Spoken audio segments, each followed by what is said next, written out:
can you give us a bit of background about yourself?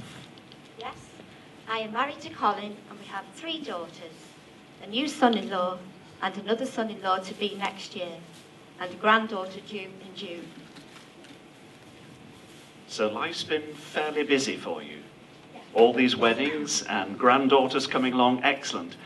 Tell me, do you go to church here in Wallasey? Yes, I belong to St Nicholas Church and I play the organ and help organise the choir.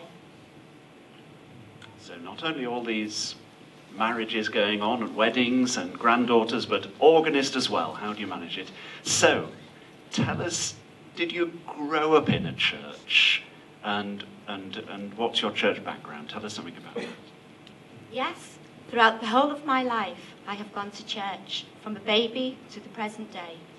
I was lucky to have a family devoted to church. I've attended 2 churches, St Mary's in Wallasey and St Nicholas. I was about 20 when we started going to St Nicholas. So someone's been going to church all their lives. There might be people here thinking, is church that exciting? Is it that interesting? Did you enjoy going to church? That's the question.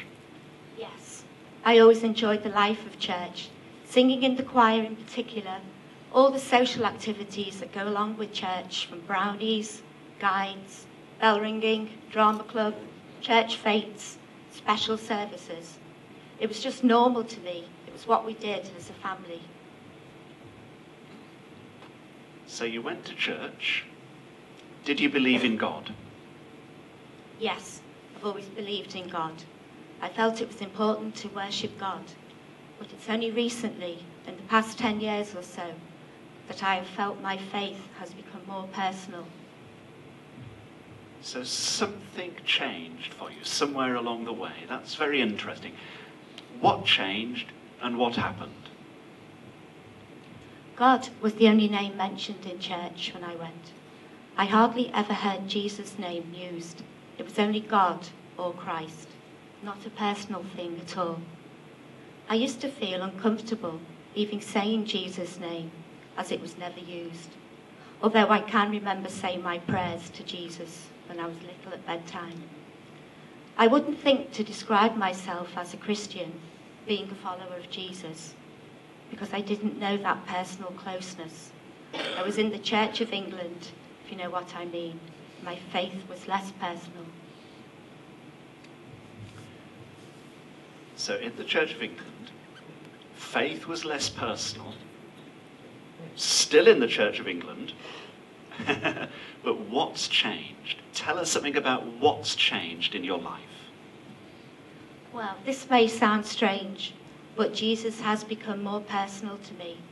It's like I'm getting to know him, and now when I speak about Jesus and say his name, it's such a comforting sound. I love to read and study the Bible, especially in Bible study groups, although there's plenty I still don't understand. I learn a lot through our songs and hymns and love singing about Jesus. I do feel quite sad at times that I never fully understood the excitement of knowing Jesus. It seems silly now, thinking about it and actually seeing it written down. Jesus. Jesus is our friend, comforter, someone there to have a personal relationship with. He is important in our lives. As I said, I have always gone to church, taken my children along, and hope that they all eventually realise too how great it is to know Jesus. It didn't just happen in a flash. It has been a lifelong journey, and the journey continues. Maybe there are lots of people like me who need to know Jesus is real and personal, not just a Christmas story or a name in the Bible, but a real person who we can know today. Gill, thank you very much. I'm so pleased your faith has helped you and come to mean so much for you. So thank you for telling us your story tonight.